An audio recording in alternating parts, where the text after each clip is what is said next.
ओम श्री राधा कृष्णाभ्यां नमः। राधिका कृष्णौ वंदे आत्मा कलेवर रूपिणौ याभ्यां विना न वर्तन्ति जगताः माया विनिर्मितम्। ओम श्री राधा कृष्णाभ्यां नमः। प्यारे सज्जनों, इसके पहले मैंने आप लोगों से योग के विषय में चर्चा की थी और उसमें योग की पहली विधा जो सांख्य योग नाम से जानी जाती है उसके बारे में बताया था। आज मैं आप लोगों से योग की दूसरी विधा जिसे कर्म योग कहते हैं उस पर चर्चा करूंगा।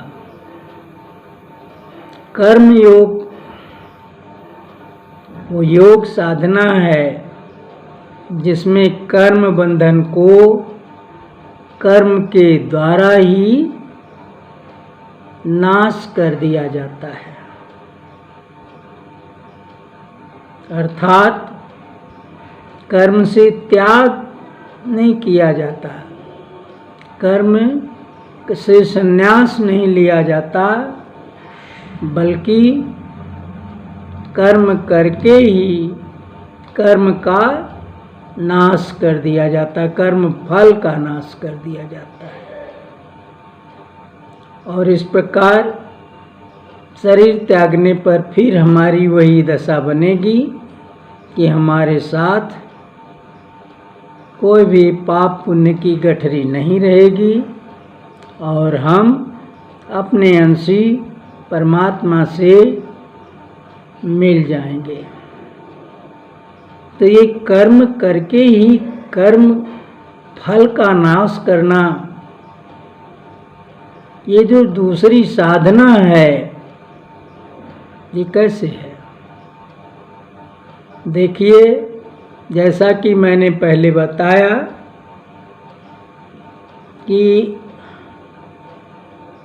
वर्जित कर्मों को तो त्याग ही देना है, उनसे पूर्ण संन्यास ले लेना है। हमें धर्म विरुद्ध कोई काम नहीं करना है। पाप की गठरी अपनी जीवात्मा के साथ न रहे, इसके लिए हमें कोई पाप संबंधी काम नहीं करना। इसके लिए तो उसका त्याग ही ठीक है। और जो पुण्यात्मक कर्म हैं, जो शास्त्र विहित कर्म हैं, जिसे हम अपना कर्तव्य कर्म कह सकते हैं, उसे करके हम पुण्य की गठरी से कैसे बचेंगे? कर्म योग उसके लिए उपाय नंबर 2 है। उपाय नंबर क्या था? उपाय नंबर 1 था कि हम कर्म करें लेकिन उसमें कर्तापन के भाव का त्याग करें। और कर्मयोग में, जिसे हम उपाय नंबर 2 कह सकते हैं, इसमें हम सभी कर्तव्य कर्मों को करें लेकिन उसके फल में कोई आसक्ति न रखें, फलासक्ति का त्याग करें। बस इतनी मात्र से हमारे सारे धार्मिक कर्म हमें पुण्य नहीं देंगे, हमारे साथ कोई भी पुण्य की गठरी नहीं बनेगी। और इसकी 2 विशेषता और है इस कर्मयोग की। एक विशेषता तो ये है कि इसमें आरंभ का नाश नहीं होता। और दूसरी विशेषता ये है कि इसमें उल्टा फल दोष नहीं होता। अब ये दोनों बातें जो हैं टिपिकल हैं, इन्हें समझाना पड़ेगा इनका क्या मतलब हुआ। देखिए, कर्म करना और फल में आसक्ति न रखना, कोई आशा इच्छा न रखना, ये हम काम कर रहे हैं तो हमें इसका ये फल मिलेगा, मिले, ऐसी आशा ऐसी इच्छा न रख करके कर्म को कर देना, उसे अपना कर्तव्य समझ के कर देना, उसे प्रभु के प्रीत्यर्थ कर देना ही मात्र से, इतने ही मात्र से कोई भी पुण्य की गठरी, कोई भी उस कर्म का फल नहीं बनेगा। अब चूंकि कर्म में कर्तापन के भाव का त्याग करना, कर्म में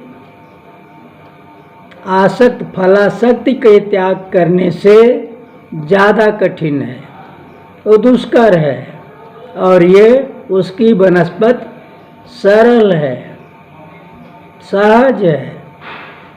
इसलिए ये कर्म योग सांख्य योग से ज़्यादा श्रेष्ठ माना जाता है।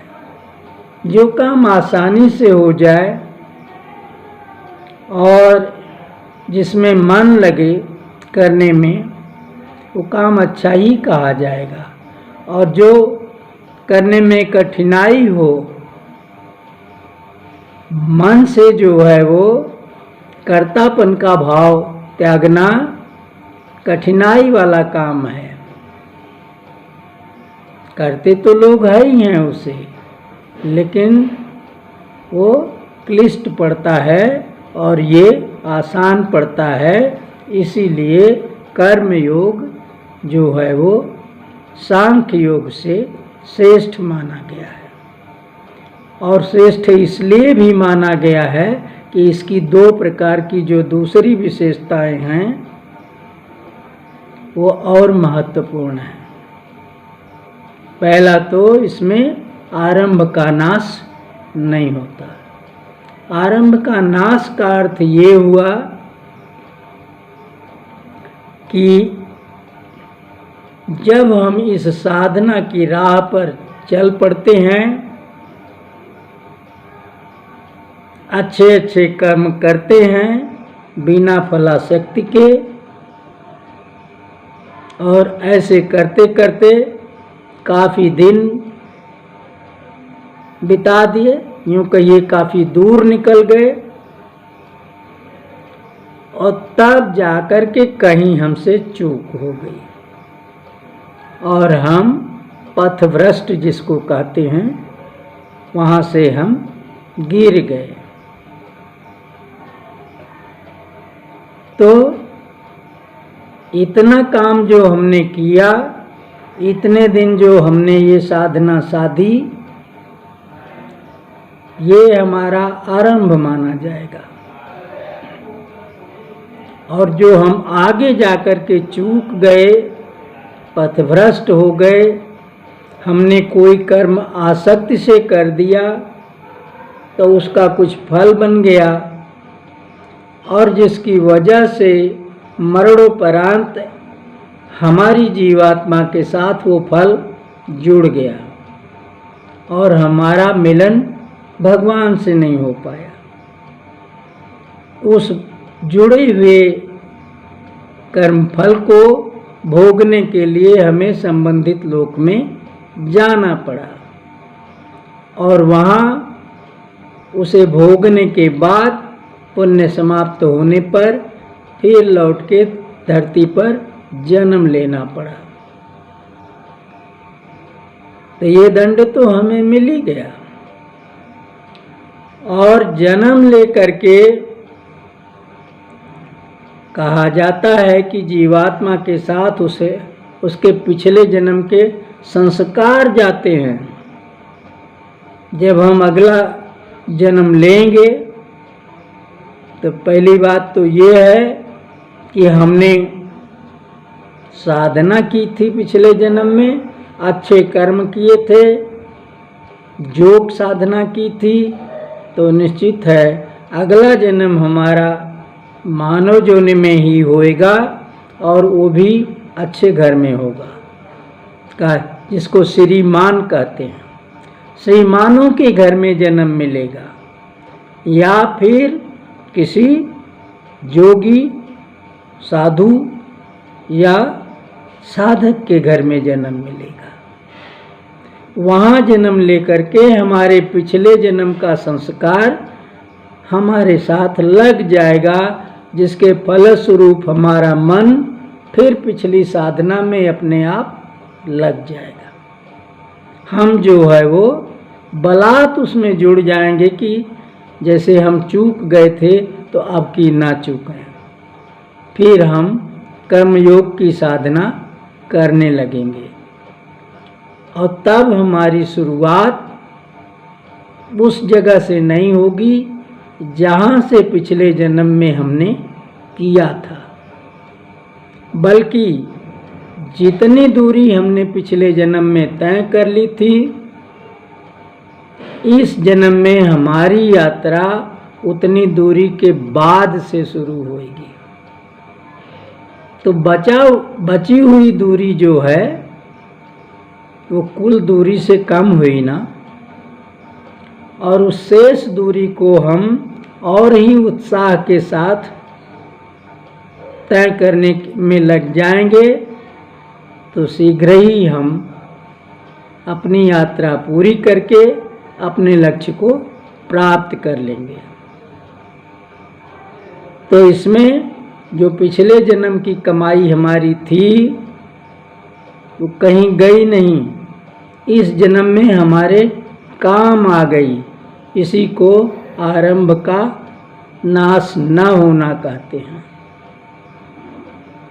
उदाहरण के तौर पे भगवान का लोक मान लीजिए, यहाँ से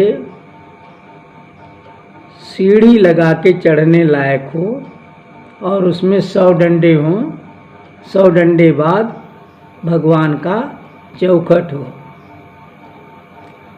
और हम कर्मयोग की साधना में पहले जन्म में 90 डंडा चढ़ गए और 90 डंडा चढ़ने के बाद हम चूक गए और गिर पड़े सीधा नीचे। तो हमें जो 91 डंडा के वाले स्थान पे अपनी फलाशक्ति के कारण कर्म बंधन में बंधना पड़ा और दूसरी जगह दूसरे लोक में जाके उसे भोगने के बाद फिर से दूसरा जन्म लेना पड़ा। फिर दूसरे जन्म में आकर के हम अपने संस्कार के अनुसार उस काम में स्वतः लग गए और अपना कर्म योग फिर से साधने लगे। तो हमारी शुरुआत सीढ़ी के पहले डंडे से कदापि नहीं होएगी। सीढ़ी से डंडा नंबर 1 से लेके डंडा नंबर 90 तक हमारा आरंभ था, बीज था इस साधना का। वो नाश नहीं हुआ है, वो इस जन्म में हमारे काम आएगा और हम अपनी यात्रा अपनी साधना 91वें डंडे से शुरू करेंगे, 90 के बाद से। तो 10 डंडा रहेगा ना, और अब की बार चूके हुए हैं इसलिए और उत्साह के साथ और सावधानी के साथ डंडे चढ़ेंगे। तो 10 डंडे बड़े जल्दी ही चढ़ के हम भगवान के चौखट के उस पार चले जाएंगे। तो ये हुआ इस कर्म योग में आरंभ का नाश नहीं होता, उसका मतलब। अब दूसरी विशेषता और है कि इसमें उल्टा फल दोष नहीं होता। उल्टा फल दोष का मतलब प्लस से माइनस। आज के युग में कुछ इम्तिहान ऐसे होते हैं जिसमें आप जितने सवाल करेंगे अगर सही करेंगे तो नंबर पाएंगे, और एक ठो अगर गलत करेंगे तो माना वो सवाल 10 नंबर का है तो अब तक जितने नंबर पाए हैं उसमें से 10 माइनस हो जाता है, घट जाता है। आपने 90 हासिल किया था और अगला किया 100 नंबर होना था तो उसमें गलत हो गया, तो 100 को कौन कहे, अब आप आ गए 80 पे, 90 में से 10 घट गया वो। इसको उल्टा फल दोष कहते हैं, अंग्रेजी में इसे माइनस मार्किंग कहते हैं। आपके कर्मयोग की साधना में ये नहीं होता, माइनस मार्किंग कदापि नहीं होती। इसको भी एक दृष्टांत से देखिए कि माना आप सीढ़ी के 90 डंडे तक सफलतापूर्वक इस साधना को करते हुए चढ़ गए और 91वें डंडे पर आप सीधा गिरे नहीं हैं, चूक नहीं गए हैं, आपसे गलती हुई है और आपने गलत काम कर दिया है। गलत काम कर दिया है तो उसका जो गलत फल आपके साथ मिला वो नंबर आपके इस 90 नंबर में से कटेगा नहीं। अगले जन्म में जब आप शुरू करेंगे दोबारा साधना तो ये नहीं होगा कि 10 नंबर तो आपके माइनस मार्किंग वाला है इसलिए 90 डंडे से नहीं, अब आपको 80वें डंडे से चढ़ना पड़ेगा। 10 डंडा आपका माइनस मार्किंग में उल्टा फल दोष में चला गया, ऐसा नहीं है। आपको आगे 91वें ही डंडे से बढ़ना पड़ेगा, ये इसकी विशेषता है और यही उल्टा फल दोष ना होने का अर्थ है। तो इसमें बड़ा आसान है कि कर्म योग करिए, फलाशक्ति का त्याग करना मन के लिए अपेक्षाकृत आसान है कर्ता भाव के त्याग से। तो आसान हुआ ये योग साधना, और कहीं जाकर के आप चूक गए तो अगले जन्म में निश्चित है आप चूकेंगे नहीं, कम समय में और अवश्य ही आप अपनी साधना पूरी करके अपने अंशी भगवान से मिलन कर लेंगे। आपका योग उनसे हो जाएगा, निश्चित हो जाएगा। इसलिए कि अगले जन्म में आपको कुछ नहीं करना है। उस साधना में तो आपका पिछला संस्कार लाके जबरदस्ती लगा देगा, आपको वही कम्युनिक लगेगा, दूसरा कुछ नहीं। आप स्वयं फिर से कर्मयोग की साधना में जुट जाएंगे। तो ये हुआ, उसके जुटने के लिए किसी के सहयोग की जरूरत नहीं, किसी के पढ़ाने लिखाने की जरूरत नहीं, संस्कार लाके जोड़ दिया। और जब जुट गए तो आप चूके हुए साधक हैं, इसलिए आप ज़्यादा उत्साह के साथ जुटेंगे उसमें, और आपके जो है वो आरंभ का नाश नहीं हुआ है, इसलिए आप बची हुई यात्रा ही पूरी करने के लिए चलेंगे। माइनस मार्किंग भी नहीं हुई है तो निश्चित है अगले जन्म में आप जो है वो अपने लक्ष्य को प्राप्त कर लेंगे। और ये भगवान श्री कृष्ण ने साथ में ये भी बताया था कि चूके हुए योगी का जन्म श्रीमान के घर पे होता है या भगवान के किसी भक्त या साधक के घर में होता है, जहाँ से वो तुरंत अपने संस्कार, पिछले संस्कार के अनुसार अपनी उस साधना में दोबारा लग जाता है। ये भय नहीं रहता कि हम तो मरेंगे तो पता नहीं मनुष्य होंगे कि नहीं होंगे। साधक कभी दूसरी जोनी में नहीं जाता। तो कर्म योग की ये 3 विशेषताएं, एक तो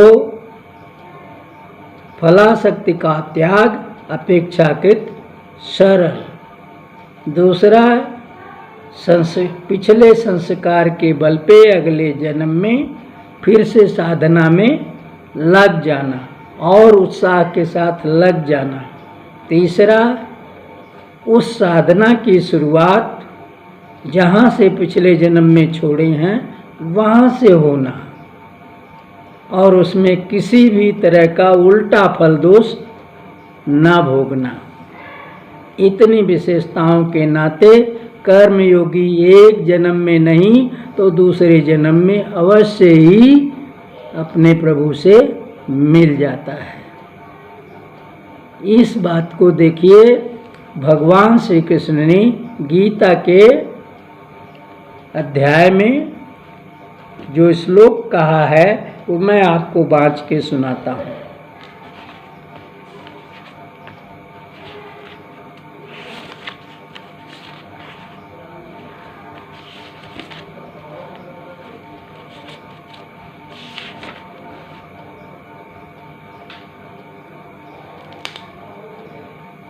श्लोक है कि नेहाभिक्रम नाशोऽस्ति प्रत्यवायो न विद्यते स्वल्पमप्यस्य धर्मस्य त्रायतो महतो भयात्।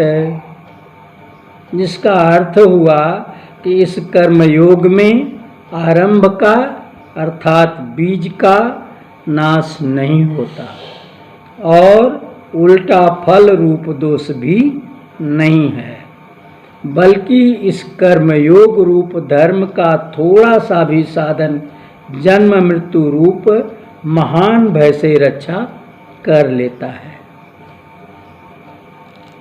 तो हे प्यारे सज्जनों, योग की इस दूसरी विधा का इस प्रकार से भी वर्णन हो गया। अब बचा भक्ति योग, उस पर अगले मिलन में होएगा। अच्छा, जय श्री राधे, राधे राधे।